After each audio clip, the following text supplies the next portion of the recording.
So ఇక్కడ database management అనగానే మనకి క్లయింట్ సర్వర్ టెక్నాలజీ గుర్తొస్తుంది. లేదంటే ఇంకా చెప్పాలంటే క్లియర్గా ఒక అప్లికేషన్ డెవలప్మెంట్లో అప్లికేషన్ని ఒకదాన్ని డెవలప్ చేస్తున్నాం అనుకోండి. అంటే ఒక ప్రాజెక్ట్ డెవలప్ చేస్తున్నాం, ఒక ప్రాజెక్ట్ అంటే total application development to client.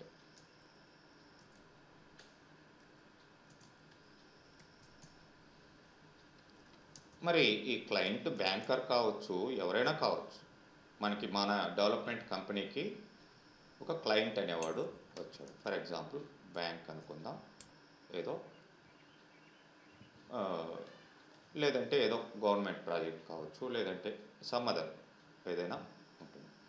ఈ ప్రాసెస్లో మనకి ఏమేమి ఇన్వాల్వ్ అయి ఉంటాయి, ఏ సాఫ్ట్వేర్స్ ఇన్వాల్వ్ అయి ఉంటాయి అనేది మనం చూసినట్లయితే మనకి ఇక్కడ క్లయింట్ సర్వర్ టెక్నాలజీ అనేది ఉపయోగపడుతుంది. క్లయింట్ సర్వర్ దట్టు ఇక్కడ 2 టైర్ టెక్నాలజీ అనేది ఉంటుంది అండ్ 3 టైర్ టెక్నాలజీ అనేది ఉంటుంది. మనం ఇప్పుడు ప్రజెంట్ సిచ్యువేషన్లో మొత్తం కూడా 3 టైరే వాడతాం. మరి ఈ 3 టైర్ 2 టైర్ అంటే ఏంటి అనేది మనం చూసినట్లయితే 3 లేయర్స్గా మన అప్లికేషన్ డెవలప్మెంట్ సాఫ్ట్వేర్స్ మొత్తం డివైడ్ అయి ఉంటాయి 3 టైర్ టెక్నాలజీలో. అంటే ఇక చెప్పాలంటే ఇక్కడ మనకి web based applications mostly. Sir కాస్త రిపీట్ చేయండి, ఇది ఇక్కడ నుంచి క్లయింట్ సర్వర్ నుంచి. ఎస్ వస్తాను, అక్కడికి కిందకే వస్తున్నాను. Client server, client software, server software రెండు ఉంటాయి. సో మనకి సపోజ్ సర్వర్ అన్నా, నెక్స్ట్ క్లయింట్ అన్నా. సో ఇక్కడ ఈ సర్వర్ దగ్గర మనకి డేటాబేస్ సర్వర్ అనేది ఉంటుంది. Database server like MS SQL server కావచ్చు,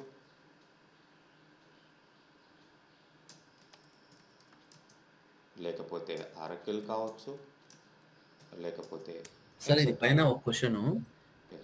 మీరు ఇప్పుడు ఏం చెప్పారంటే ప్రాజెక్ట్కి ఒక అప్లికేషన్ డెవలప్మెంట్ చేయడానికి క్లయింట్ అయినా బ్యాంక్ అయినా, సో ఈ క్లయింట్ సర్వర్ ఇది 2 టైర్ 3 టైర్ ఏంటండి సార్? ఇది కొంచెం రిపీట్ చేయండి. అదే అక్కడికే వస్తున్నాం, దాంట్లోనే మనం పోతున్నాం 3 టైర్ అంటే ఏంటి అనేది.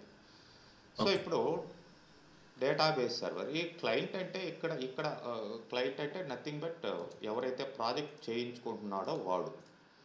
ఇక్కడ క్లయింట్ అంటే సాఫ్ట్వేర్ అని అర్థం. Okay, server software, database server software. దీన్నే మనం ఏమని చెప్పొచ్చు అంటే బ్యాక్ ఎండ్ అని కూడా అంటారు. బ్యాక్ ఎండ్ అంటే ఫ్రంట్లో ఇది కనిపించదు. ఈ బ్యాంకర్స్కి వాళ్ళు లైక్ స్క్రీన్ మాత్రమే కనిపిస్తుంది. వీళ్ళు ఎంటర్ చేసిన డేటా బ్యాక్లో సర్వర్లో వెళ్ళి స్టోర్ అవుతూ ఉంటుంది. ఓకే, ఇలా అందుకని దీన్ని బ్యాక్ ఎండ్ అని చెప్పేసి అంటాం. ఈ క్లయింట్ సాఫ్ట్వేర్ ఏదైతే ఉందో, క్లయింట్ సాఫ్ట్వేర్ లైక్ దీన్ని ఏమంటారంటే ఫ్రంట్ ఎండ్ అని చెప్పేసి అంటాం.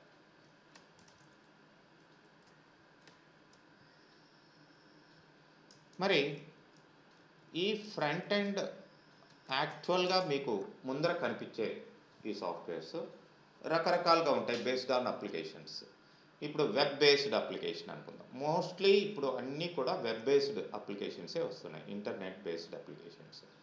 సపోజ్ ఈ బ్యాంకరు వరల్డ్ వైడ్లో, సపోజ్ SBI అనుకుందాం, వరల్డ్ వైడ్లో వీళ్ళకి బ్రాంచెస్ ఉన్నాయి.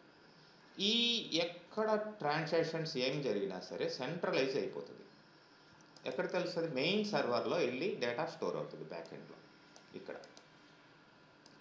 సో ఇక్కడ వీళ్ళకి కనిపించే స్క్రీన్ ఏదైతే ఉందో ఇది ఫ్రంట్ ఎండ్.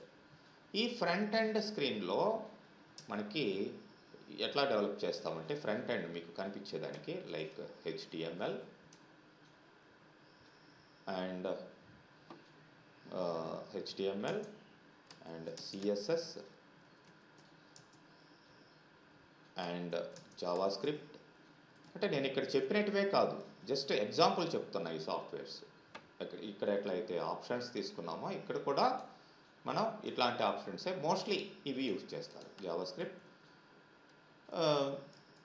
ఇట్లా మనకి ఉంటాయి అనుకుంది.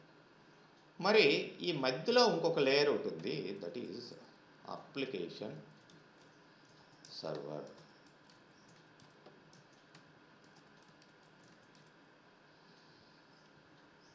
అప్లికేషన్ సర్వర్ ఇదేం చేస్తుందంటే mediator between the back end software and client software.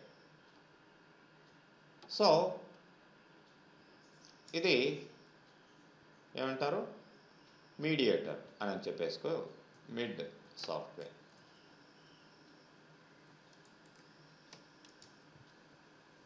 నేను మీకు అర్థమయ్యే విధంగా ఇట్లా మారుస్తున్నాం. టెక్నికల్గా just back end, front end, లేదంటే డేటాబేస్ సర్వర్, అప్లికేషన్ సర్వర్, ఇవి టెక్నికల్గా వాడే వర్డ్స్ అనమాట. మరి ఈ application server maybe JSP Java server pages, లేదంటే సర్వ్లెట్స్, లేదంటే మైక్రోసాఫ్ట్ వాళ్ళదైతే ASP.NET, లేదంటే లైక్ PHP. ఇవన్నీ కూడా అప్లికేషన్ సర్వర్స్. అంటే ఫస్ట్ మీరు చేయాల్సిన యాక్టివిటీ ఏంటంటే డేటాబేస్ని క్లయింట్ దగ్గర నుంచి డేటాని తీసుకుంటారు మీరు. వాడికి బ్యాంకులో మీ యాక్టివిటీస్ ఏంటి అనేటివి ప్రీలిమినరీ ఇన్వెస్టిగేషన్ అంటారు. ఒక ప్రాజెక్ట్ చేసేటప్పుడు ఫస్ట్ అసలు బ్యాంక్ ఏంటి, అన్ని బ్యాంకులు ఒకే విధంగా ఉండవు వాళ్ళ యొక్క స్ట్రక్చర్. అఫ్కోర్స్ బ్యాంక్ అనగానే మనకి లైక్ అకౌంట్ ఓపెన్ చేయడం, లైక్ ఏదో డిపాజిట్ చేయడము, సేవింగ్స్ అకౌంట్ అంటారు, ఫిక్స్డ్ డిపాజిట్స్ అంటారు, కరెంట్ అకౌంట్ అంటారు, ఇవి కామన్ థింగ్. అట్లనే వీళ్ళ యాక్టివిటీస్ ఏంటి, వీళ్ళ ఈ బ్యాంకు అగ్రికల్చర్ రిలేటెడ్ బ్యాంకా, లేకపోతే నార్మల్ బ్యాంకా, దాన్ని బట్టి యాక్టివిటీస్, లోన్స్ ఏమున్నాయి, వీళ్ళు ఏమిస్తున్నారు, మినిమం లైక్ డిపాజిట్ ఎంత చేయాలి అకౌంట్ ఓపెన్ చేసినప్పుడు, క్రెడిట్ కార్డ్కి ఎట్లా ఉండాలి ప్రాసెస్, ప్లస్ చెక్ బుక్ కావాలంటే ఎంత తీసుకోవాలి, మినిమం అమౌంట్ ఎంత ఉండాలి, కరెంట్ అకౌంట్కి అయితే డిపాజిట్ మినిమం అమౌంట్ ఎంత చేయాలి, ఇవన్నీ కూడా బ్యాంక్కి చాలా వేరియేషన్స్ ఉంటాయి. ఇవన్నీ కూడా వీళ్ళ దగ్గర నుంచి ఏం చేస్తాము, ఫస్ట్ డేటాని గ్యాదర్ చేసి వాటికి వాళ్ళ బిజినెస్ రూల్స్ అంటాం, బిజినెస్ రూల్స్, వీటిల్ని యాడ్ చేసుకుంటాం. మనం డేటాకి బిజినెస్ రూల్స్ని యాడ్ చేసి మనం ఏం ప్రిపేర్ చేస్తాము, ఇక్కడ ఏం చేస్తాం, ఇంకా చెప్పాలంటే ఇక్కడ ఈ ప్రాసెస్ ఇక్కడ జరుగుతుంది.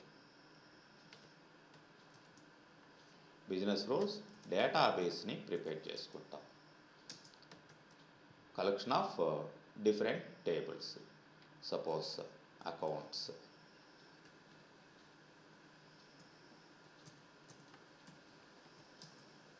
లోన్స్, ఎంప్లాయీస్, ఇట్లా ఎక్సెట్రా టేబుల్స్ అన్నీ ప్రిపేర్ చేసుకుంటాం యాజ్ పర్ బిజినెస్ రూల్స్. దీంట్లో ఏ ఫీల్డ్స్ పెట్టాలి, ఏ కండిషన్స్ పెట్టాలి, ఇవన్నీ కూడా ఇక్కడ బిజినెస్ రూల్స్ ప్రకారం డిజైన్ చేసుకుంటాం. ఓకే, బాగుంది. మరి ఈ డేటా అనేది ఏమవుతుంది, ఎక్కడికి రావాలి, క్లయింట్ సైడ్కి రావాలి. క్లయింట్ సైడ్ అంటే ఓన్లీ ఇక్కడ ఫ్రంట్ ఎండ్ డెవలప్మెంట్, ఏదైతే ఫ్రంట్ స్క్రీన్ మీరు చూస్తారో అది. దేంట్లో అయినా చూడండి, ఫర్ ఎగ్జాంపుల్ గూగుల్ తీసుకోండి, ఇది కూడా ఒక అప్లికేషన్. సపోజ్ ఇక్కడ గూగుల్ అని నేను ఇచ్చాను, ఇవ్వగానే ఈ స్క్రీన్ వచ్చింది. ఇది దేని ద్వారా డెవలప్ చేయబడేది? లైక్ మన HTML, CSS, జావాస్క్రిప్ట్ ఇట్లాంటి వాటి ద్వారానే. మీరు కావాల్సింటే రైట్ క్లిక్ చేసి మీకు వ్యూ పేజ్ సోర్స్ అనండి. పేజ్ సోర్స్ అంటే ఇది కోడింగ్, మొత్తం కోడింగ్. అంటే ఆ పేజ్ డెవలప్ చేసేదానికి వచ్చిన కోడింగ్ ఇది. ఇక్కడ చూడండి, ప్రతి దగ్గర కూడా ఏముంది? HTML అని ఉందా? అండ్ ఇంకా దీనికి ఇంకా ఏం వాడాడు? వీటిలో ఈ చిన్న చిన్న ఇవన్నీ కనిపిస్తున్నాయే, అవన్నీ కూడా మీకు ఈ CSS అంటే దానికి ఆ HTMLకి సపోర్టింగ్గా డిజైన్ చేసి దానికి కావాల్సిన ఇవి. తర్వాత ఇక్కడ ఈ ఫంక్షను, రిటర్ను, ఇఫ్ ఇట్లాంటి వాటింతా చాలా యూజ్ చేశారు. ఇవంతా ఏంటంటే మీకు జావా స్క్రిప్ట్ లాంటి స్క్రిప్టింగ్. HTML అనేది జనరల్గా మీకు ఏమవుతుందంటే లైక్ స్టాటిక్ పేజ్, స్థిరంగా ఉంటుంది, అది మారదు. అందుకని దానికి డైనమిక్ చేసేదానికి మీకు లైక్ జావా స్క్రిప్ట్ ఇట్లాంటివి వాడడం జరుగుతుంది. సో మీరు ఇక్కడ క్లియర్గా చూడొచ్చు, ప్రతి ఒక్క ఇది కూడా ఆఫ్కోర్స్ ఇది మొత్తం పక్కపక్కకి వచ్చేసింది, లైన్ బై లైన్ రాసుకుంటూ వస్తాం అన్నమాట. ఇది ఈ కోడ్ డైరెక్ట్గా మీకు ఎప్పుడూ కూడా డేటాబేస్ తోటి డైరెక్ట్గా మీకు యాక్టివ్ కాలేదు. ఇక్కడ చూడండి, /స్క్రిప్ట్ అన్నాడు. స్క్రిప్ట్ అంటే ఇక్కడ కోడింగ్. ఇదంతా కూడా HTML లాస్ట్లో క్లోజ్ చేశారన్నమాట. ఇవన్నీ అయిపోయిన తర్వాత లాస్ట్లో క్లోజ్ కావడం జరిగింది. స్టార్టింగ్లో ఇట్లా HTML అని టైప్ చేసాం, ఇట్లా మనకి ఈ కోడింగ్ రాసుకుంటూ వెళ్ళాం, లాస్ట్లో ఎండ్ అయింది. మరి ఇది క్లయింట్ సైడ్. ఈ క్లయింట్ మనకి ఇప్పుడు సపోజ్ నేను గూగుల్ మీట్ కావాలి అని అనుకుంటాను. గూగుల్ మీట్ అంటే ఏంటి? ఇప్పుడు అక్కడ క్లిక్ చేస్తే, ఇక్కడ క్లిక్ చేసి ఇది కూడా HTML అనుకుంది. ఇప్పుడు క్లిక్ చేస్తే మనకి యాక్చువల్గా ఏమవుతుందంటే అక్కడ క్లిక్ చేసినప్పుడు సబ్మిట్ అని, ఓకే అని ఇట్లాంటి బటన్స్ ఉంటాయి కదా, బటన్ మీద క్లిక్ చేసినప్పుడు అప్లికేషన్ సర్వర్ యాక్టివ్ అవుతుంది. అంటే దీనికి ఇక్కడ ఏముంటుంది? Request and response.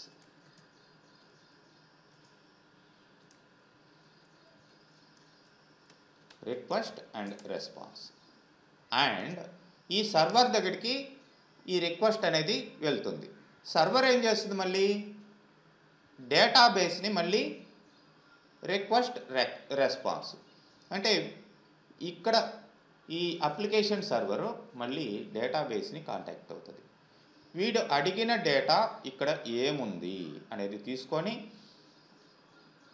ఈ యొక్క డేటాబేస్ సర్వర్ యొక్క రెస్పాన్స్ని బట్టి అది అక్కడ నుంచి డేటాని తీసుకొచ్చి ఎక్కడికి పంపిస్తుంది? వీడు రిక్వెస్ట్ చేశాడు కదా, వీటికి రెస్పాన్స్ అనేది ఇవ్వడం జరుగుతుంది. ఇక్కడ 3 లేయర్స్ అనేటివి ఉన్నాయి కాబట్టి మనం ఏమంటాం? ఇది 3 టైర్ టెక్నాలజీ అని చెప్పేసి అంటాం. మీరు గూగుల్లో కూడా దీని గురించి చాలా ఉంటుంది, మీరు సెర్చ్ చేసి మీరు చూడొచ్చు. అండ్ 2 టైర్ అన్నప్పుడు ఇంకా మీకు చెప్పాలంటే మనది DBMS థియరీ పార్ట్.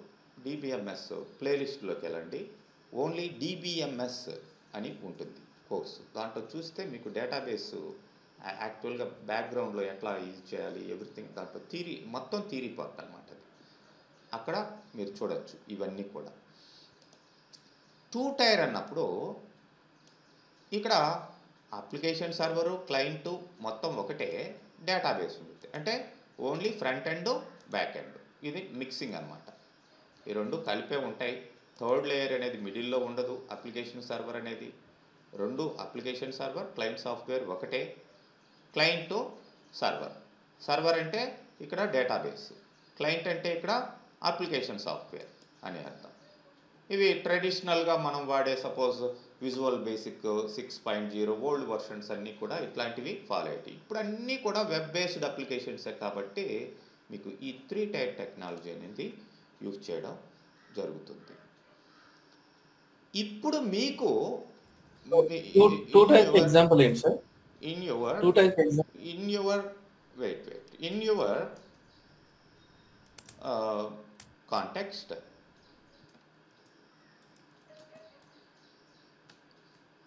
మీకేంటి ఇక్కడ లైక్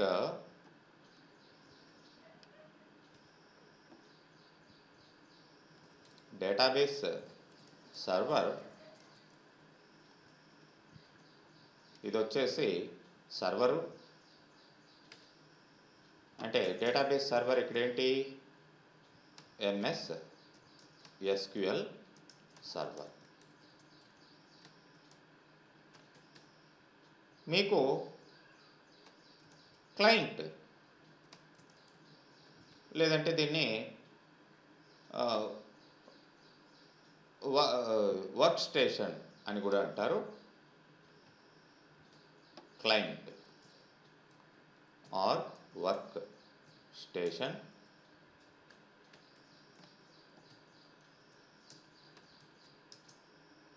దిస్ ఈజ్ SSMS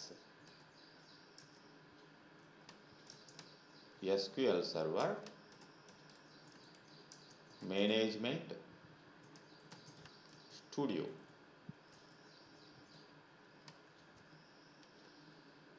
ఇలా ఉంటుంది. అయితే ఇక్కడ 2 టైర్ మనం తీసుకున్నట్లయితే లైక్ మీకు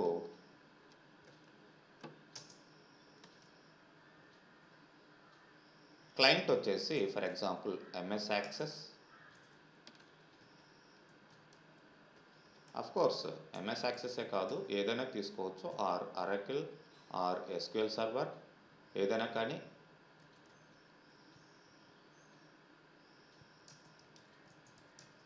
డైరెక్ట్గా ఇది వచ్చేసి VB6 visual basic 6 old version .NETకి ముందర ఉన్నది.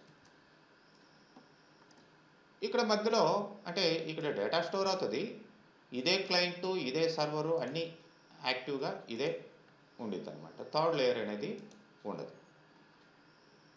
సో ఇది ట్రెడిషనల్ అప్లికేషన్స్లో అంటే వెబ్ అప్లికేషన్స్ కాకుండా ఇంటర్నెట్ బేస్డ్ అప్లికేషన్స్ కాకుండా నార్మల్గా లోకల్ ఏరియా నెట్వర్క్లో ఇది వర్క్ అయ్యే సిచ్యువేషన్. ఇది based on totally local area network, ల్యాన్లో వర్క్ అవుతుంది. ఇది లోకల్ ఏరియా నెట్వర్క్లోను plus and internet based applications mostly.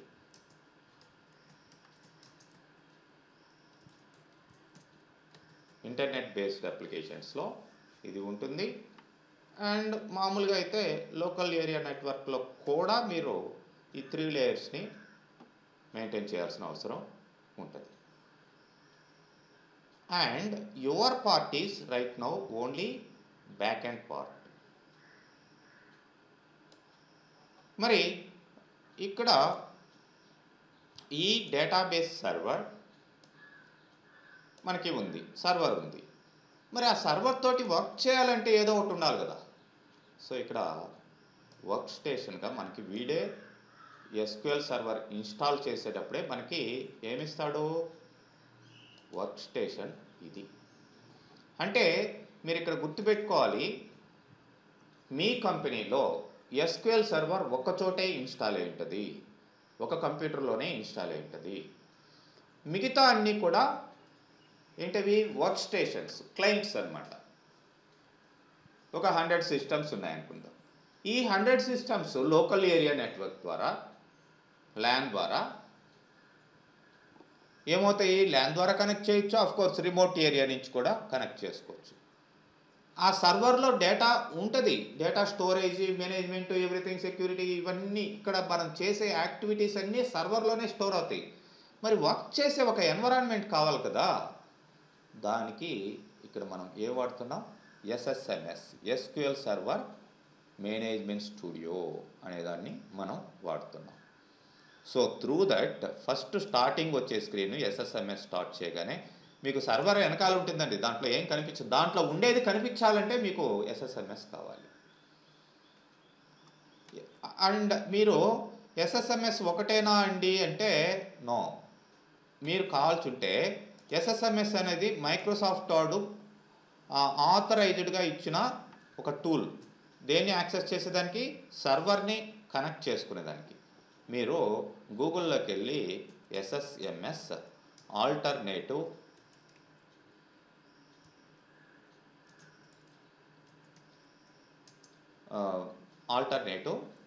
Software అనో ఏదో ఒకటి ఇవ్వండి. ఆల్టర్నేటివ్ ఫర్ విండోస్ అయితే విండోస్, ఇవి మీరు చూడవచ్చు. ఇక్కడ చూడండి, DBuer, అజూర్ డేటా స్టూడియో, ఇట్లా చాలా ఉంటాయి. ఈవెన్ మీరు వర్క్ బెంచ్ లాంటి వాటికి కూడా, వర్క్ బెంచ్ జనరల్గా MySQLకి వాటికి వాడతారు, వాటికి కూడా కనెక్ట్ చేసుకోవచ్చు. చూడండి వేటి ఫీచర్స్ వాటికి ఇచ్చుంటాడు. డేటా స్టూడియో దానికి ఎట్లా కనెక్ట్ చేయాలి, సర్వర్కి కనెక్ట్ చేయడమే. అండ్ ఇట్లా చూడండి, HDSQL and DBForge studio for SQL server, and what the duck, ఇట్లా డేటా గ్రిప్ అండ్ బీకీపర్ స్టూడియో. అంటే వీటన్నిటి ద్వారా మనం దేనికి కనెక్ట్ చేయొచ్చు, మన సర్వర్కి కనెక్ట్ చేయొచ్చు. ఎస్ఎస్ఎంఎస్లో అయితే ఎలాంటి ఎన్విరాన్మెంట్ ఉంటుంది, ఇటు సైడ్ ఆబ్జెక్ట్ ఎక్స్ప్లోరర్ ఉంటుంది, ఇటు సైడ్ క్వరీ విండో ఉంటుంది, రిజల్ట్ విండో ఇటు సైడ్ ఉంటుంది, ఇట్లా ఉంటాయి. మొత్తానికి అన్నిటిలో చేసేది ఒకటే యాక్టివిటీ. అన్నిటిలో మనం ఏం చేస్తాం, అదే క్రియేట్ టేబుల్, అదే డేటాబేస్ క్రియేషను. అంటే స్టేట్మెంట్స్ మీకు తెలుసున్నట్లయితే ఆ స్టేట్మెంట్స్ని దేంట్లో అయినా సరే మీరు అప్లై చేసుకోవచ్చు అనేది మెయిన్ థింగ్ ఇక్కడ. సో మరి మాకు ఇక్కడ మీరు చెప్పినట్లు ఎస్ఎస్ఎంఎస్ ఇక్కడ లేదు కదండి, ఇక్కడ అప్లికేషన్ డెవలప్మెంట్లో అంటే ఎస్, ఇక్కడ డైరెక్ట్గా ఈ సపోజ్ డేటాని ఇన్సర్ట్ చేయాలి. ఇన్సర్ట్ అనే స్టేట్మెంట్ దేంట్లో వాడతారు మీరు, ఇక్కడ వాడతారు. ఈ అప్లికేషన్ సర్వర్ ద్వారా ఇన్సర్ట్ చేస్తారు. డేటాని ఎక్కడి నుంచి సెలెక్ట్ చేస్తారు, ఇక్కడ నుంచి సెలెక్ట్ చేస్తారు. ఈ డేటాబేస్ సర్వర్ నుంచి దేని ద్వారా సెలెక్ట్ చేస్తారు, అప్లికేషన్ సర్వర్ ద్వారా. అంటే స్టేట్మెంట్ ఎక్కడ రాస్తారు, ఆ స్టేట్మెంటు సెలెక్ట్ స్టేట్మెంటు మీకు ఆల్రెడీ చూస్తున్నారు కాబట్టి సెలెక్ట్, ఇన్సర్ట్, అప్డేట్ ఇవన్నీ చూసారు కదా, ఇవన్నీ ఇక్కడి నుంచే రాస్తారు. అంటే నేను ఇక్కడ నేను ఒక టేబుల్ క్రియేట్ చేయాలంటే కమాండ్ లేదంటే స్టేట్మెంట్ వాడాలి. లేదంటే నాకు ఇక్కడ డైరెక్ట్గా ఇక్కడ ఉన్నది కదా, రైట్ క్లిక్ చేసి న్యూ టేబుల్ అని నేను ఇట్లా చేసేస్తే వచ్చేస్తుంది కదా, నేను ఎందుకు కమాండ్స్ నేర్చుకోవాలి, like employee number, data type and సింపుల్గా వచ్చేస్తుంది కదా, క్రియేట్ టేబుల్, అవన్నీ స్టేట్మెంట్స్ దేనికి, నాకు కన్ఫ్యూజన్ అంటే that's not good at all. ఇది ఓన్లీ ఫర్ ఎస్ఎస్ఎంఎస్, ఇది గుర్తుపెట్టుకోండి. ఓన్లీ ఈ స్టూడియో వరకే ఇట్లా ఎన్విరాన్మెంట్ ఉంటుంది. అదే సపోజ్ ఏదో DBForge ఇట్లాంటి వేరే తీసుకున్నాను, ఈ ఎన్విరాన్మెంట్ మారిపోయింది. కమాండ్స్ అనేటివి ఎక్కడైనా వర్క్ అవుతాయి, దేంట్లో అయినా సరే సేమ్ స్టేట్మెంట్స్ వర్క్ అవుతాయి. కాబట్టి అందుకనే కమాండ్స్ అనేది ఇక్కడ చాలా ఇంపార్టెంట్. ఈ కమాండ్స్ని ఎక్కడైనా అప్లై చేయొచ్చు. ఈ కోడింగ్లో, వీటిలో రాసే కోడింగ్లో ఈ కమాండ్స్ని అప్లై చేసి SQL సర్వర్లో డేటాని ఇన్సర్ట్ చేయడం, లేదంటే దీంట్లో డేటాని అప్డేట్ చేయడం. అంటే మీరు సపోజ్ టెక్స్ట్ బాక్సుల్లో వాటిల్లో ఈ HTML వాటి ద్వారా నేము, జాబు ఇవన్నీ బాక్సులో ఎంటర్ చేస్తారు. సబ్మిట్ అనే బటన్ కొడతారు. సబ్మిట్ అనగానే ఆ డేటా ఇక్కడికి వెళ్తుంది. ఈ డేటా ఇక్కడికి వెళ్ళి ఇక్కడ నుంచి ఈ డేటా అప్లికేషన్ సర్వర్ త్రూ మీకు డేటాబేస్లోకి, బ్యాకెండ్లోకి స్టోర్ అవుతుంది. అండ్ మీరు ఏదైనా సెలెక్ట్ చేస్తున్నారు, డేటా సెలెక్ట్ చేస్తున్నారంటే అప్లికేషన్ సర్వర్ రిక్వెస్ట్ ద్వారా డేటాబేస్ సర్వర్ ఇక్కడికి పంపిస్తుంది, ఇది ఇక్కడికి పంపిస్తుంది. బట్ మీకు ఇవన్నీ లేవు. మనం ఇప్పుడు నేర్చుకోబోయేది ఏంటి, ఇది సర్వర్ అనుకుంటే ఇది ఇక్కడ క్లయింట్. మనకి అర్థమైందా? టోటల్గా మనం వర్క్ చేసే ఎన్వైరాన్మెంట్ ఇది. Okay, we are not going to write application development or front and screen development మనం చేయటం లేదు. సో మీకు అందుకనే ఇది ఈ విజువల్ అప్లికేషన్స్ డెవలప్మెంట్ లేదంటే రకరకాల పేర్లతో పిలుస్తారు ఈ సాఫ్ట్వేర్స్ని. లైక్ మీరు జియూఐ డెవలపర్స్ అని, గ్రాఫికల్ యూజర్ ఇంటర్ఫేస్ డెవలపర్స్ అని, ఇట్లా ఈ పోస్టింగ్ సపరేట్గా ఉంటాయి. మీకు ఫుల్ స్టాక్ అంటే మీకు కంప్లీట్గా అన్నీ నేర్చుకుంటేనే ఫుల్ స్టాక్ అంటాం. ఫుల్ స్టాక్ అని వాడుంటారు. జావా ఫుల్ స్టాక్ కావాలి సార్ నాకు అని కోర్స్ అడిగారు అంటే అన్నీ వచ్చేస్తాయి.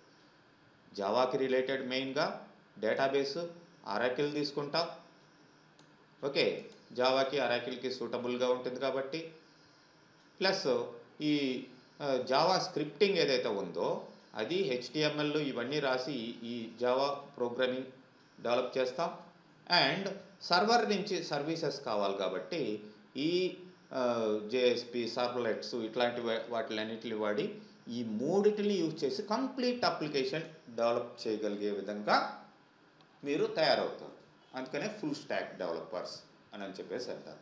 ఇదే మనకి like .NET full stock .NET అన్నారనుకోండి, SQL సర్వర్ నేర్పిస్తాం, HTML CSS ఇవి కామనే, ప్లస్ ఇక్కడ మనకి ఏమొస్తుందంటే C# అనేది వస్తుంది కోడింగ్, ప్లస్ ఇక్కడ ఏమొస్తుంది ASP.NET కోడింగ్ వస్తుంది. ఇది కామనే. ఓకే, ఈ HTML CSS అది స్టాండర్డ్ అనమాట వెబ్ పేజీలకి. అండ్ ఇక్కడ C# కోడింగ్ అనేది మెర్జ్ అవుతుంది, ప్లస్ ఇక్కడ ASP.NET వస్తుంది, ఇక్కడ వచ్చేసరికి MS SQL సర్వర్ వస్తుంది. ఇట్లా ఇది దీనికి సంబంధించిన ఫుల్ స్టాక్ కోర్స్ అని అంటాం. So you are going to concentrate on database side, so that in the database there will be a server and workstation related softwares.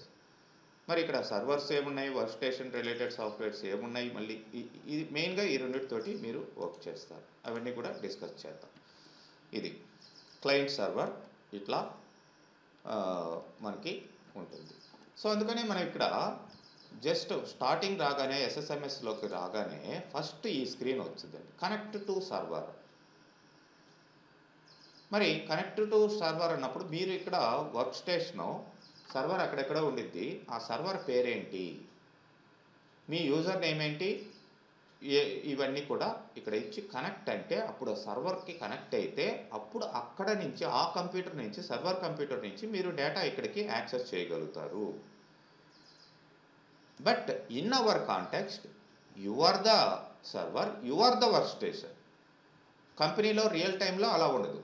Server వేరే చోటు ఉంటుంది, వర్క్ స్టేషన్స్ సపరేట్ ఉంటాయి. మీకేంటి, మీరు మీ కంప్యూటర్లోనే SQL సర్వర్ ఇన్స్టాల్ చేస్తున్నారు, మీ కంప్యూటర్లోనే SSMS కూడా install చేస్తున్నారు. కాబట్టి మీరే సర్వరు, మీరే క్లయింట్ అన్నట్టు. అర్థమైందా? అదన్నమాట. ఇక్కడ మన లోకల్, ఇప్పుడు లోకల్లో అంటే నా మీ డెస్క్ టాప్ మీది ఒక్కటే కాబట్టి desktop system, you are not in network at all. అది ఓకే. సో అందుకని ఈ రెండు సాఫ్ట్వేర్స్ మనం ఇన్స్టాల్ ఫస్ట్ సర్వర్ ఇన్స్టాల్ చేసుకొని తర్వాత SSMS అనేది ఇన్స్టాల్ చేయడం జరుగుతుంది.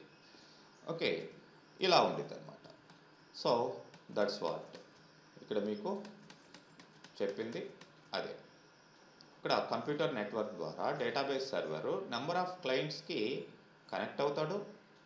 వీళ్ళు ఎప్పుడైతే రిక్వెస్ట్ చేస్తారో ఈ క్లయింట్స్ అప్పుడు డేటాబేస్ సర్వరు వీళ్ళకి పంపించడం జరుగుతూ ఉంటుంది. ఇది సో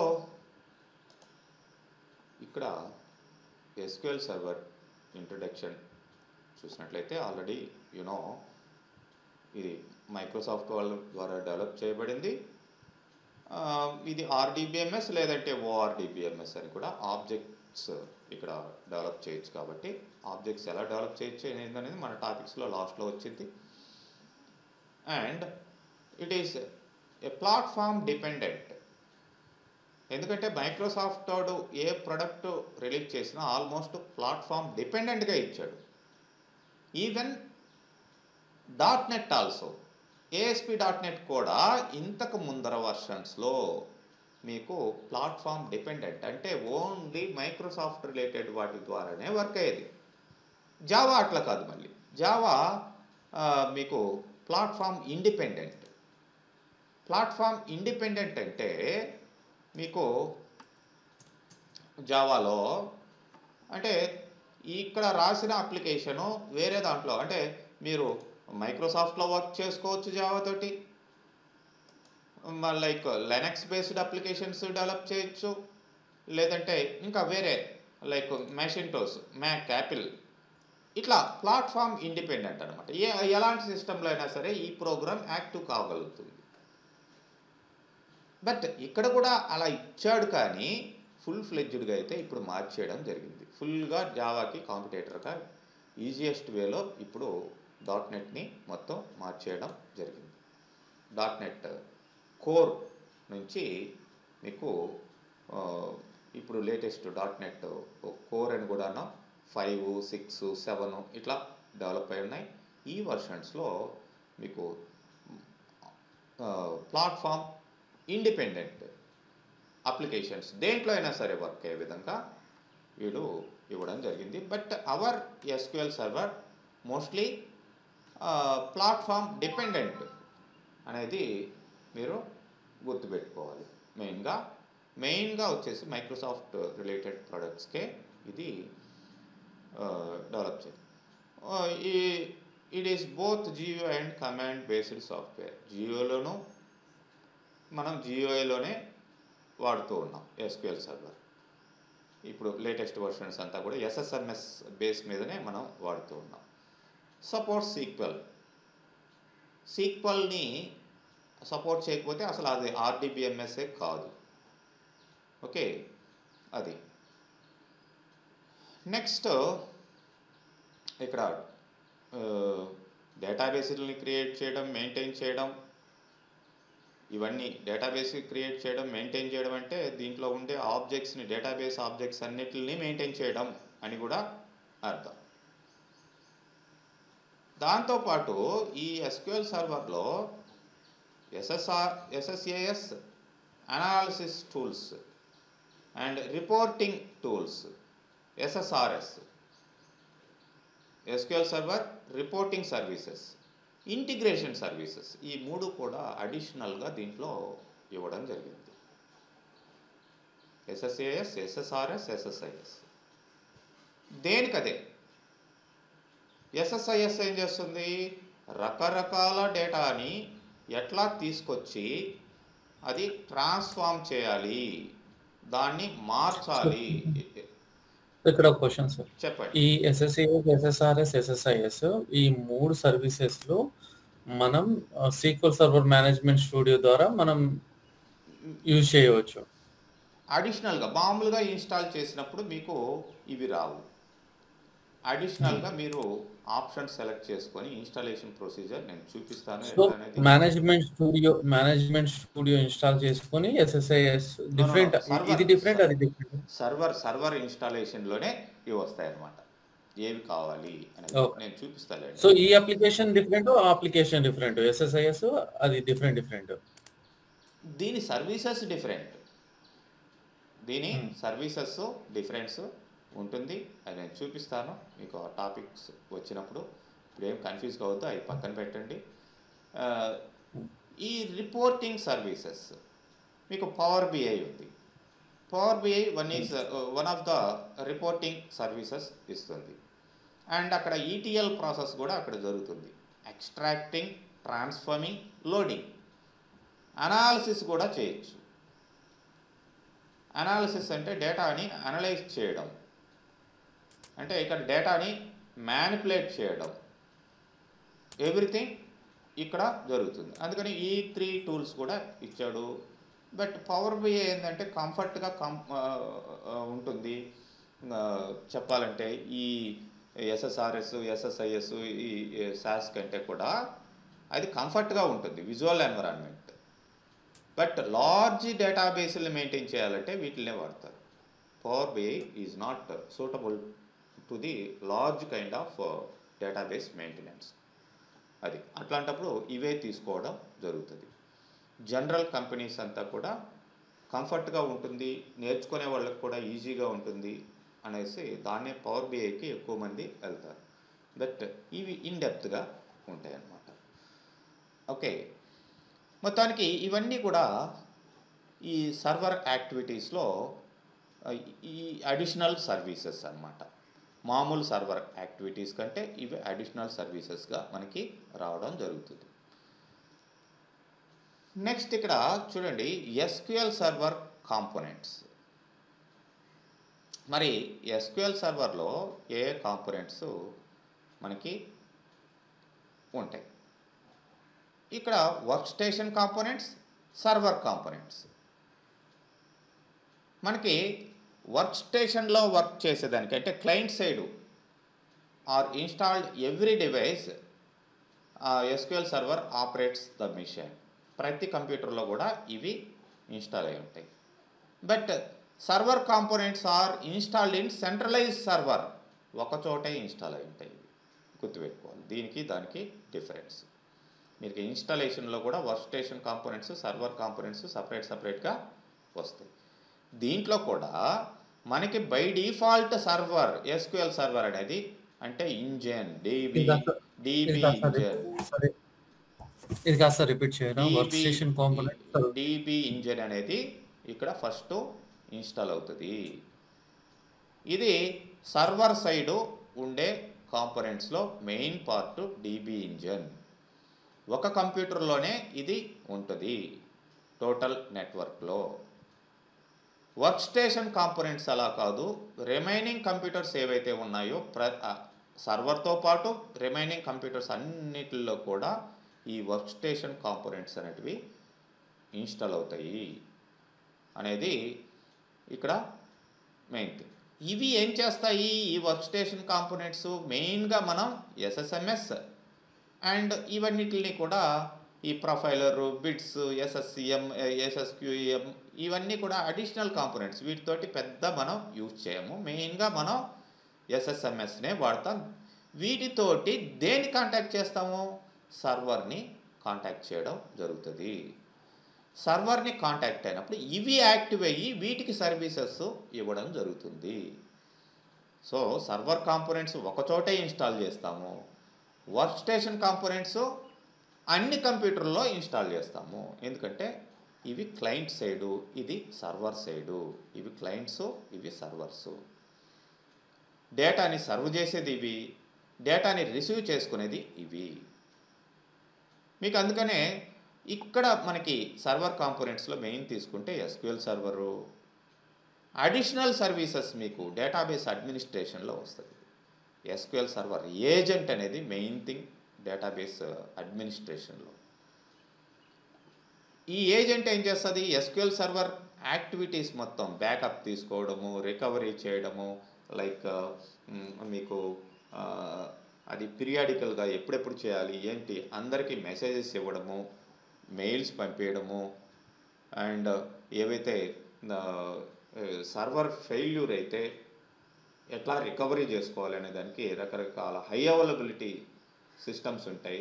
మిర్రరింగ్ అని ఇట్లాంటి చాలా టెక్నిక్స్ ఉంటాయి. వాటన్నిటి ద్వారా ఇవి డేటాబేస్ అడ్మినిస్ట్రేటర్ చూస్తాడు, not you. You are the developer. You just developer easy task ఉంటున్నాయా, డీబీ ఎక్కువ టాస్క్ ఉంటుంది సార్ జనరల్గా? డెవలపరు అడ్మినిస్ట్రేటరు కంపల్సరీగా ఇద్దరు కూర్చొని ఒక ప్రాజెక్ట్ డెవలప్ చేయాల్సిందే. ఓకే, జనరల్గా వచ్చేసి మీకు రిస్క్ అనేది ఎవడి రిస్క్ వాడిదే. ఇప్పుడు డేటాబేస్ అడ్మినిస్ట్రేటర్ అనేవాడు రకరకాల కంపెనీని బట్టి ఉంటాయి వాళ్ళ యాక్టివిటీస్. అంటే డేటాబేస్ అడ్మినిస్ట్రేటర్ ఎప్పుడు అవసరం అవుతాడు? కంప్లీట్గా అయితే స్టార్టింగ్ నుంచే అవసరం అవుతాడు. ఎందుకంటే స్టార్టింగే వాడు క్లయింట్స్ ఎవరికి ఏ పర్మిషన్లు ఇవ్వాలి అవన్నీ సెట్ చేస్తాడు అడ్మినిస్ట్రేటరు. డెవలపర్ ఏం చేస్తాడు, టోటల్ ఈ టేబుల్స్ క్రియేట్ చేయడం, వాటికి ఏ విధంగా కన్స్ట్రైంట్స్ పెట్టాలి, వాటిలో డేటా ఎట్లా మేనేజ్ చేయాలి, everything most of the work వీటి చేసేస్తాడు డెవలపర్. అంటే అప్లికేషన్కి కావాల్సిన, అంటే ఏవైతే మనం చెప్పుకున్నామో ఈ జావాకి వీటికి కావాల్సిన సోర్సెస్ మొత్తం వీడు ప్రిపేర్ చేస్తాడు. ఈ డేటాబేస్ అడ్మినిస్ట్రేటర్ ఏంటంటే సెక్యూరిటీని చూసుకుంటాడు మెయిన్గా. ఆ డేటాని వీడు మేనేజ్ చేసే ఈ డేటాని, డెవలపర్ మేనేజ్ చేసే డేటాని ఎట్లా సెక్యూరిటీ ఇవ్వాలి, దాన్ని ఎలా షేర్ చేయాలి, ఇవన్నీ చూస్తాడు. వన్స్ ఆ ప్రాజెక్ట్ మొత్తం అయిపోయింది అనుకుందాం, అప్పుడు డెవలపర్ పార్ట్ అనేది ఏమీ ఉండదు. ప్రాజెక్ట్ మొత్తం కంప్లీటెడ్ అండి, ప్రాజెక్ట్ కంప్లీట్ అయిపోయింది. అప్పుడు ఓన్లీ అడ్మినిస్ట్రేటరే టేకప్ చేస్తాడు. ఇంతకుముందు చెప్పినట్లు ఒక ఎస్బీఐ నుంచి ఒక ప్రాజెక్ట్ అనేది మనం తీసుకున్నాం. వాడికి ప్రాజెక్ట్ డెవలప్ చేసి మనం ఇచ్చేసిన తర్వాత డెవలప్ చేసి కంప్లీట్గా చెకింగ్స్ అన్నీ అయిపోయినాయి, టెస్టింగ్ అంతా అయిపోయింది. అప్పుడు మనం ఒక అగ్రిమెంట్ రాసుకుంటాం వాటితోటి. ఇన్ని సంవత్సరాలు నేను మీతోటి ఇట్లా మా అడ్మినిస్ట్రేటరే మీకు కంపల్సరీగా వాళ్ళకి ఉండాలి 10 years అగ్రిమెంట్, లేదంటే 20 years, ఇట్లా అగ్రిమెంట్ చేసుకుంటారు. ఆ అగ్రిమెంట్ చేసుకున్న పీరియడ్లో రెగ్యులర్ మానిటరింగ్ మొత్తం కూడా అడ్మినిస్ట్రేటరే చేయాలి. ఈ అడ్మినిస్ట్రేటర్ కూడా ప్రాజెక్ట్ ఎంత పెద్దది, దాని వాల్యూమ్ ఎంత, దాన్ని ఒక అడ్మినిస్ట్రేటర్ సరిపోతాడా, లేకపోతే ఒక 10 మంది కావాలా? 10 మంది కావాలంటే 10 మంది ఏ టైప్ ఆఫ్ అడ్మినిస్ట్రేటర్స్ కావాలి? Only backup administrator. పెద్ద కంపెనీస్లో అయితే బ్యాకప్ అడ్మినిస్ట్రేటర్ సపరేట్గా ఉంటాడు. వాడికి ఏంటి, బ్యాకప్ రీస్టోర్ చేయడమే అంతే, ఇంకేం పని ఉండదు వాడికి. పని ఉండదు అంటే వాడు అవి కరెక్ట్గా అవుతున్నాయా లేదా అవి ఆటోమైజేషన్ చేస్తాం. ఆటోమేటిక్గా అవర్లీ వన్స్, వీక్లీ వన్స్ ఇవన్నీ కూడా బ్యాకప్ అవుతూ ఉంటాయి. దీని స్టోరేజ్ ఎట్లా ఉంది, ఇంకేమైనా స్టోరేజ్ ఎక్స్ట్రా డేటా వచ్చిందా, ఇప్పుడు ఉండే మెమొరీ సరిపోదా, ఇవన్నీ కూడా మానిటరింగ్ చేయాలి. ఓకే, సింపుల్ వర్కే అనుకుందాం. వీడికి అదే చేస్తాడు. ఇప్పుడు చాలామంది చేసిన పొరపాటు అదే. చాలామంది డీబీఏలోకి వెళ్ళిపోతారు. డీబీఏలోకి వెళ్ళిన తర్వాత ఓకే నేను బ్యాకప్ నాకు తెలుసు, అబ్బా చాలా వచ్చేసి అనుకుంటాడు. కొత్త ప్రాజెక్ట్ వచ్చిందండి, కొత్త ప్రాజెక్ట్ వచ్చింది, ఈ ప్రాజెక్టు పీరియడ్ అయిపోయింది. ఓకే, వీళ్ళు ఈ బ్యాకప్ డెవలపర్స్గా కొన్ని మంది ఉంటారు, సెక్యూరిటీ అడ్మినిస్ట్రేటర్స్గా కొన్ని మంది ఉంటారు. ఇట్లా రకరకాలుగా డివైడ్ చేయడం జరుగుతుంది. మీరు కావాల్సింటే డేటాబేస్ అడ్మినిస్ట్రేషన్ మన ఎస్క్యూఎల్ సర్వర్ DBA ఒక ప్లేలిస్ట్లో ఉంటుంది, దాన్ని కూడా గమనించవచ్చు మీరు. వీడిని ఏం చేస్తారు, వీడిని ఈ బ్యాకప్ తీసుకునేవాడిని, కొత్త ప్రాజెక్ట్ వచ్చింది, నువ్వు వెళ్ళి డెవలపర్స్ తోటి కూర్చొని వాళ్ళకి సలహాలు ఇవ్వు, వాళ్ళకి మొత్తం నువ్వు అడ్మినిస్ట్రేటర్ కదా మొత్తం ఇవ్వు అంటాడు. వీడికి ఏం తెలియదు అసలు. వాడు ఏం చేస్తున్నాడు, వాడు బ్యాకప్ తీసుకుంటున్నాడు, రీస్టోర్ చేస్తున్నాడు, ఇంతే కదా కంప్యూటర్స్ అని వాడు అనుకుంటాడు. సో టెక్నికల్గా బ్యాకప్ కానీ రీస్టోర్ కానీ డెవలపర్ అసలు టచ్ చేయరు. డెవలపర్కి అవసరం లేదు, వాడి పని కాదు. ఏ కంపెనీలోనో ఆ టాస్క్ అయితే ఇయ్యరు, వాడి టాస్క్ వాడిది కాదు, అది అడ్మినిస్ట్రేటర్ది ఆ వర్క్, వీడి టాస్క్ కాదు. నాట్ ఓన్లీ బ్యాకప్, ఇక్కడ ఉండే చాలా యాక్టివిటీస్ చూడండి. అడ్మినిస్ట్రేటర్ వర్క్ ఇక్కడ వర్క్ ఉంటుంది. ఇక్కడ మీరు చూడండి సెక్యూరిటీ అని, ఈ ఏఈ కూడా రోల్స్, పర్మిషన్స్ ఇవ్వడం, ఈ సర్టిఫికేట్స్ ఇవ్వడం, ఎవ్రీథింగ్ ప్రతి ఒక్కటి ఈ అడ్మినిస్ట్రేటరే చూడడం జరుగుతుంది. ఈ మొత్తం స్టోరేజ్ అయితేమి ఈ మొత్తం, అండ్ ఈవెన్ ప్రోగ్రామబిలిటీలో కూడా కొన్ని టాస్క్స్.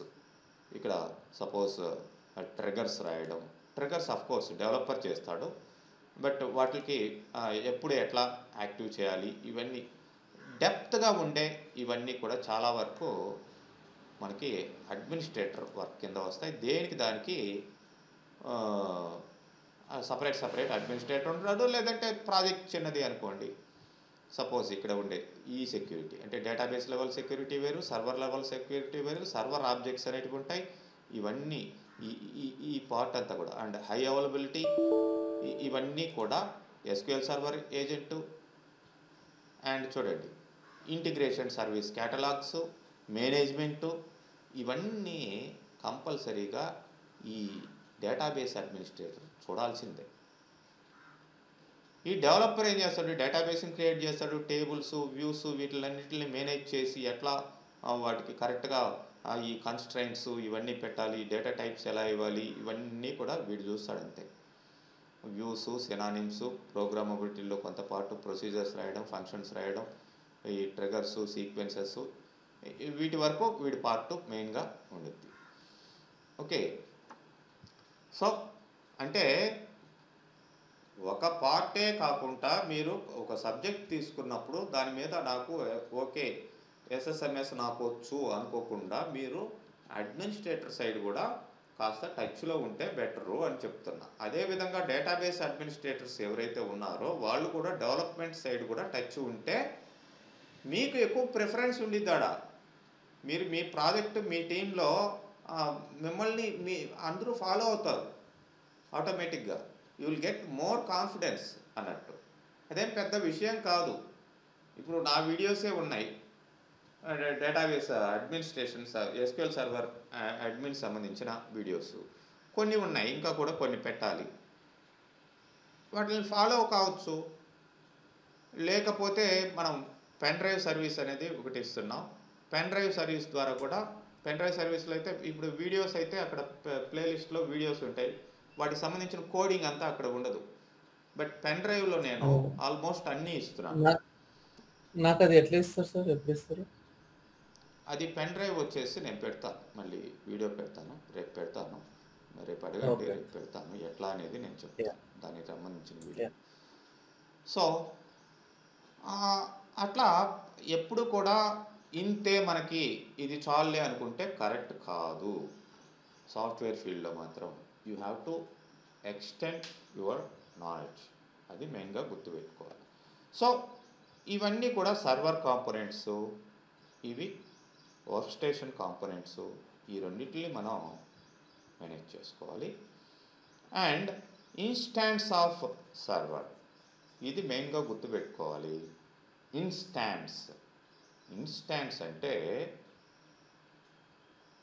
మనం ఎస్క్యూఎల్ సర్వర్ని ఒకసారి ఎస్క్యూఎల్ సర్వర్ని ఇన్స్టాల్ చేసామండి, దట్ ఈజ్ డిఫాల్ట్ సర్వర్ అని చెప్పేసి అంటాం. ఫస్ట్ టైము డిఫాల్ట్ ఇన్స్టాన్స్ అని చెప్పేసి అంటాం.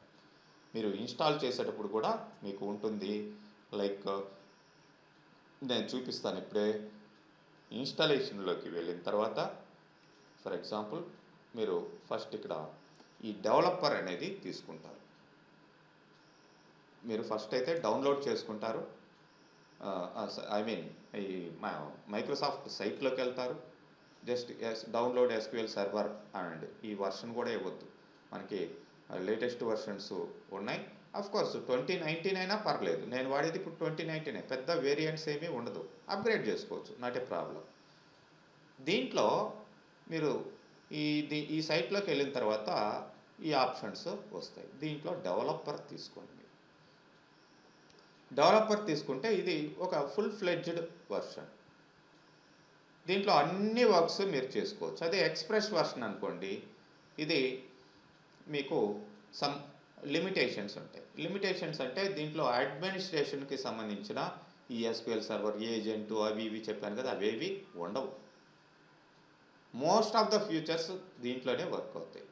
ఇవి మీరు వర్క్ చేసుకునే దానికి ఎడ్యుకేషనల్ పర్పస్ ఎవ్రీథింగ్ మీకు ఆల్మోస్ట్ ఎంటర్ప్రైజ్ ఎడిషన్ ఏ విధంగా ఉంటుందో ఆల్మోస్ట్ దీంట్లో అన్ని ఫీచర్స్ కూడా డెవలపర్ ఎడిషన్లో ఇచ్చేసి ఉంటాడు. ఇది ఫ్రీ టు డౌన్లోడ్. సో ప్రతి కంపెనీలో ఎంటర్ప్రైజెస్ వర్షన్ మాత్రమే ఉంటుంది కదా సార్? అవును, అక్కడ కంపల్సరీగా వాడు లైక్ ఎస్క్యూఎల్ మైక్రోసాఫ్ట్ వాడి దగ్గర నుంచి పర్చేజ్ చేసుకోవాలి. డెవలపర్ ఎడిషన్ అట్లా కాదు, మనం you need not to purchase, it is free to use, download free developer. So ఇక్కడ మీకు ఈ ఎడిషన్స్ అనేవి డెవలపర్ ఎడిషనే మీరు తీసుకోవడం జరుగుతుంది. మరి ఎప్పుడైతే ఇక్కడ మీకు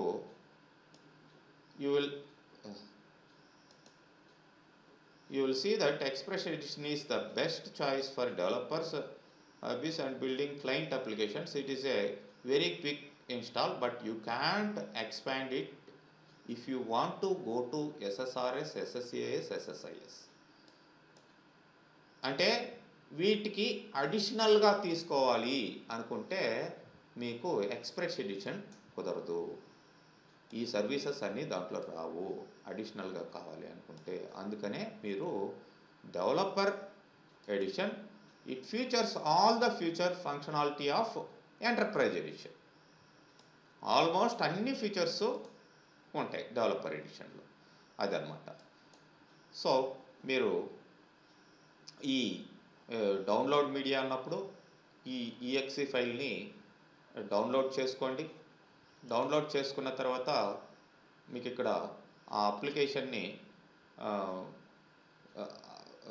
క్యాబ్ ఫైల్ గానా ఐఎస్ఓ ఫైల్ గానా అని అడుగుతుంది. ఐఎస్ఓ ఫైల్ అంటే మళ్ళీ అది మీకు డివిడి టైప్ వస్తుంది. మీరు క్యాబ్ ఫైలే తీసుకోండి, డౌన్లోడ్ చేసుకోండి.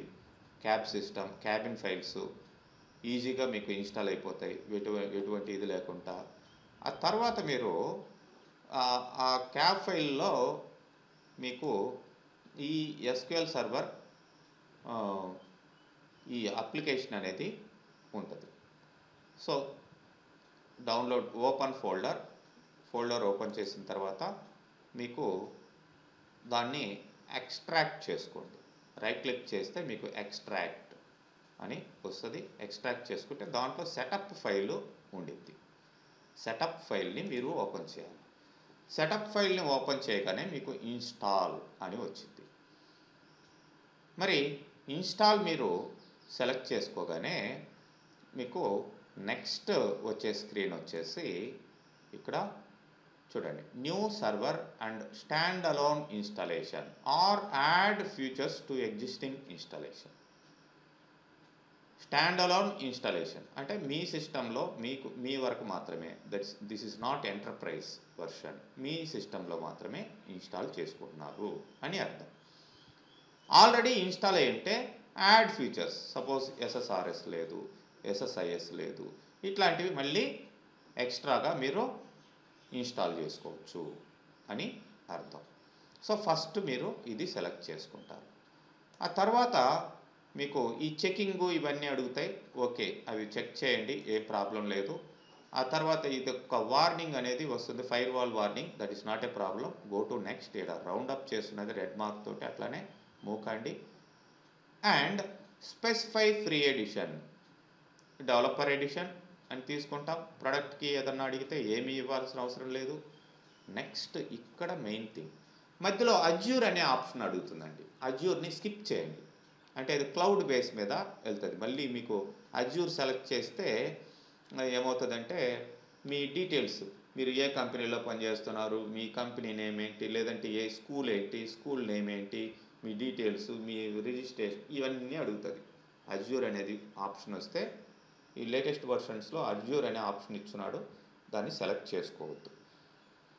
ఇక్కడ మీరు ఈ ఇన్స్టాన్స్ అనేది ఎందుకు చెప్పారంటే, ఇది నేను ఆల్రెడీ ఒక ఇన్స్టాన్స్ ఇక్కడ చూడండి, ఎక్స్ప్రెస్ ఎడిషన్ ఆల్రెడీ ఇన్స్టాల్ చేస్తున్నాను నేను. ఇది ఈ స్క్రీన్ షాట్ తీసుకునే టైంకి, కాబట్టి నేనేం చేశాను, నేమ్డ్ ఇన్స్టాన్స్ అని పెట్టాను. సో ఇక్కడ మీరు చూసినట్లయితే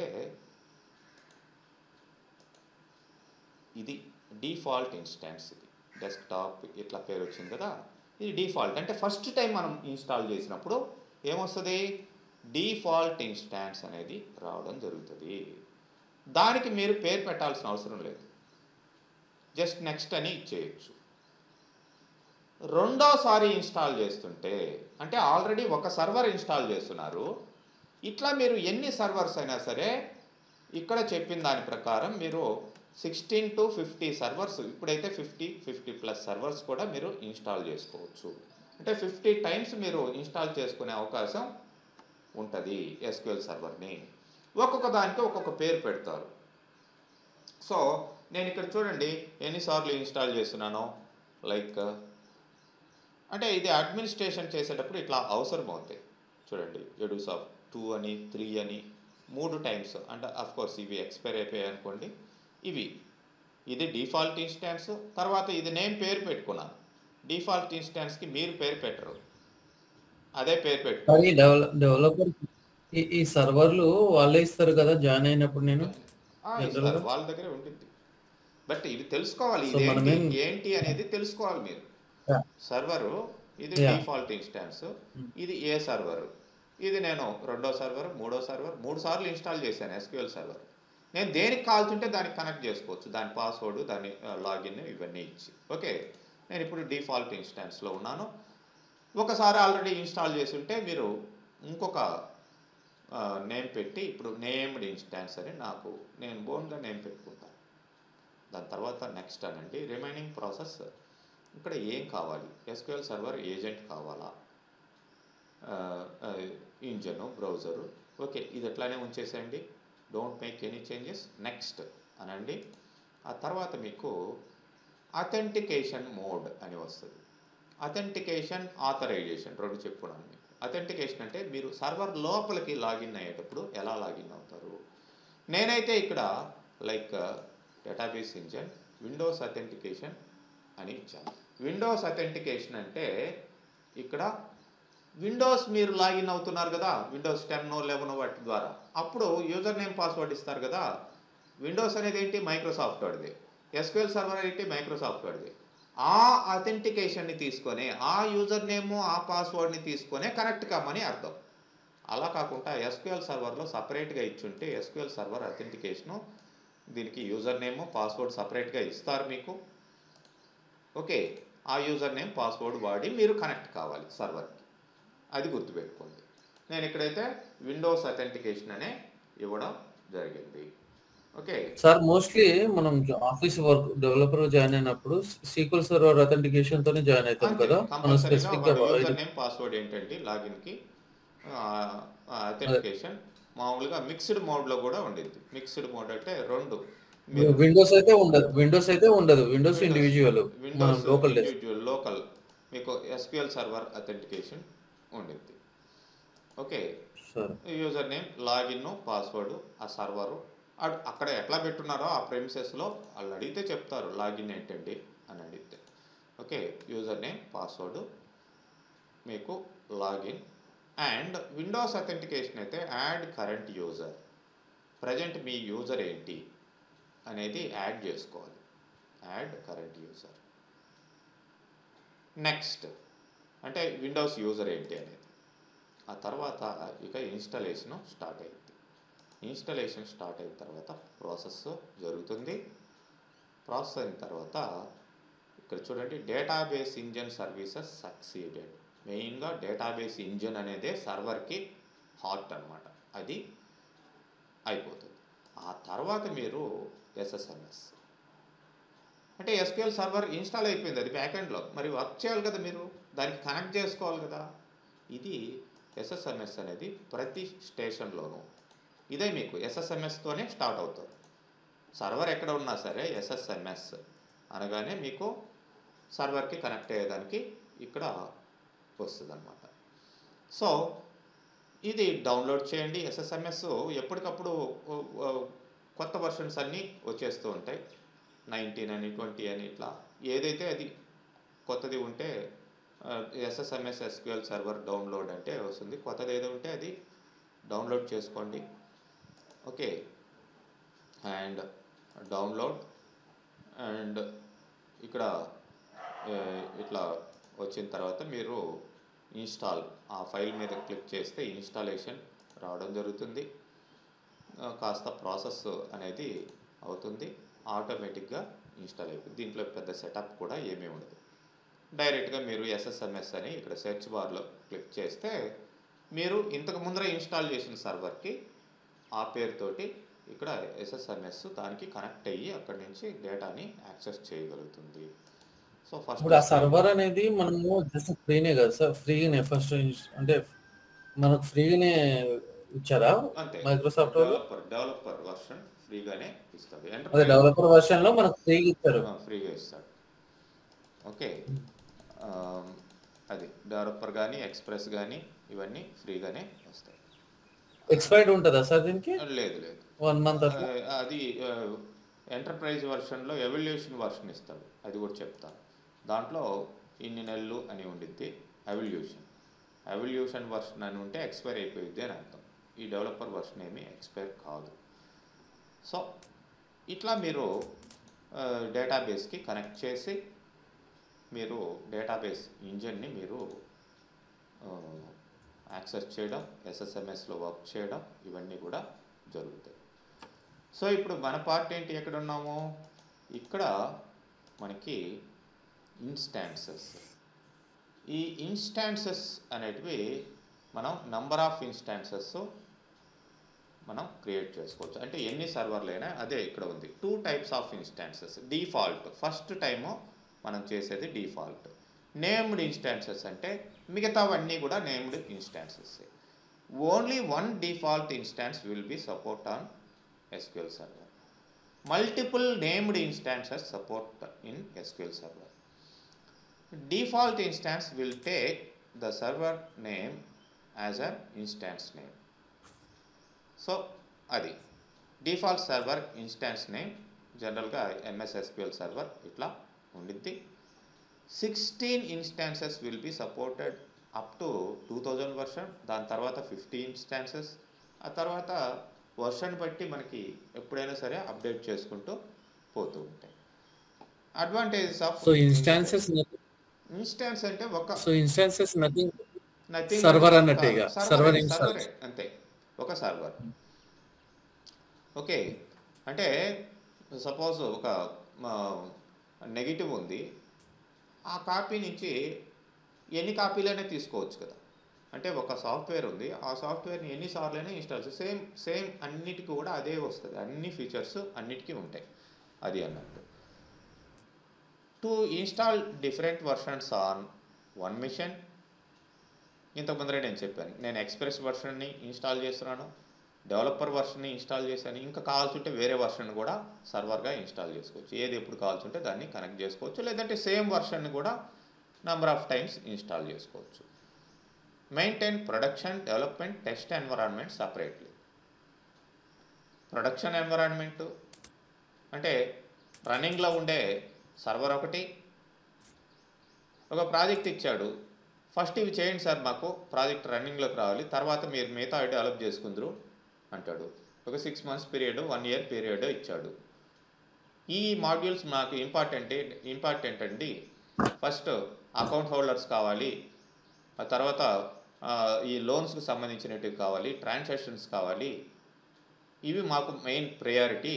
ఆ తర్వాత మనకి ఏవైతే గోల్డ్ లోన్స్ ఇట్లాంటివన్నీ కూడా, లాకర్స్ ఇట్లాంటివన్నీ కూడా ఎక్స్టెండ్ చేస్తాము నెక్స్ట్ ఇయర్, అప్పుడు మీరు మిగతా ప్రాజెక్ట్ చేద్దురులే అని చెప్పాడు. ప్రొడక్షన్ మనం ఫస్ట్ వాడు అడిగినటివి ప్రొడక్షన్ సర్వర్లో పెట్టేస్తాం.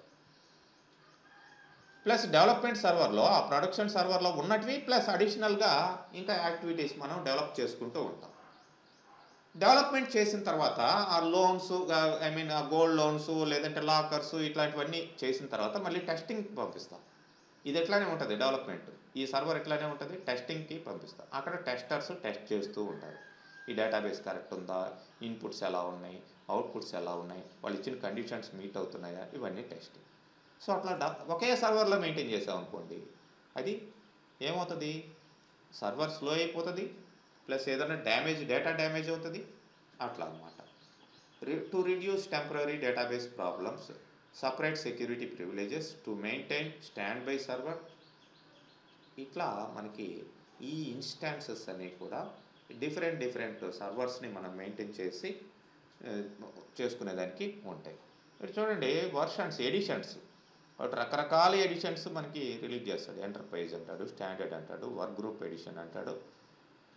మనకి ఇవన్నీ వాటికి మనకి ఇవన్నీ నెట్లో డైరెక్ట్గా అవైలబిలిటీలో ఉండకపోవచ్చు.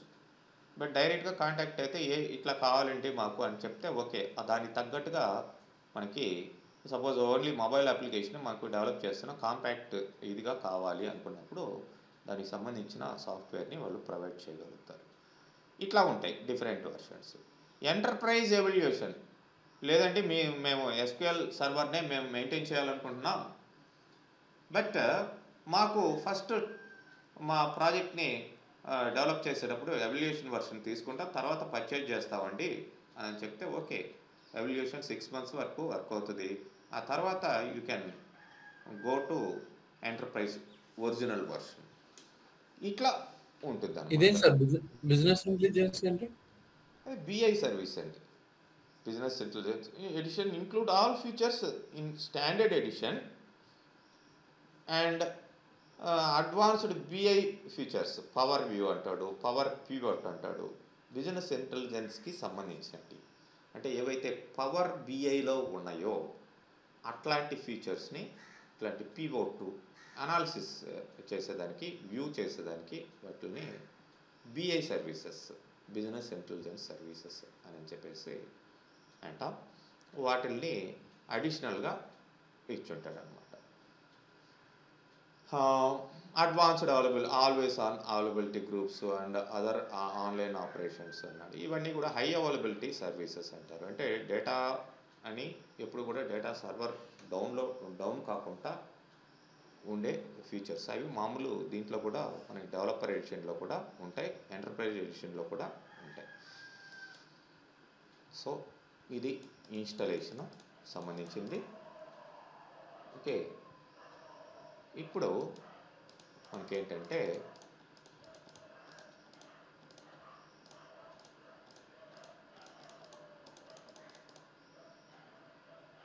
డైరెక్ట్గా మనం సబ్జెక్ట్లోకి వెళ్ళాలి. సబ్జెక్ట్లోకి వెళ్ళిపోయే ముందర మనకి ఈ డేటా టైప్స్ ఏంటి, సీక్వెల్ సర్వర్ ఎన్విరాన్మెంట్ ఎట్లా ఉంటుంది, ఇవన్నీ చూసుకొని ఎస్ఎస్ఎంఎస్ ఎన్విరాన్మెంట్ ఎలా ఉంటుంది, వీటిల్ని ఏ విధంగా మనం డేటాబేస్లో ఇంప్లిమెంట్ చేస్తాం, ఇవన్నీ కూడా చూసుకుంటూ మనం డైరెక్ట్గా నెక్స్ట్ క్లాస్ నుంచి ప్రాక్టికల్లోనే మనం వెళ్ళడం జరుగుతుంది. ఓకే.